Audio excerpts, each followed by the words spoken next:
हवा थमी थी ज़रूर लेकिन वो शाम भी जैसे सिसक रही थी कि जर्द पत्तों को आंधियों ने अजीब किस्सा सुना दिया था कि जिसको सुनकर तमाम पत्ते सिसक रहे थे, बिलक रहे थे। जाने किस सानहे के गम में शजर जड़ों से उखड़ चुके थे। बहुत तलाशा था हमने तुमको,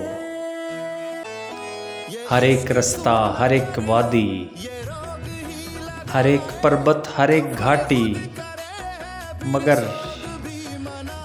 कहीं से तेरी खबर ना आई। तो ये कहकर हमने दिल को टाला, हवा थमेगी तो देख लेंगे, हम इसके रास्तों को ढूंढ लेंगे।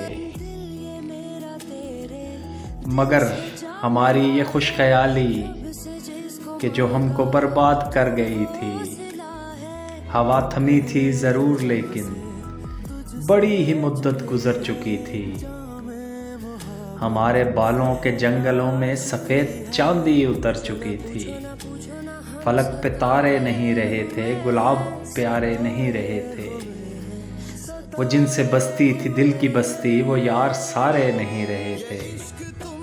मगर ये अलमिया सबसे बालातर था कि हम तुम्हारे नहीं रहे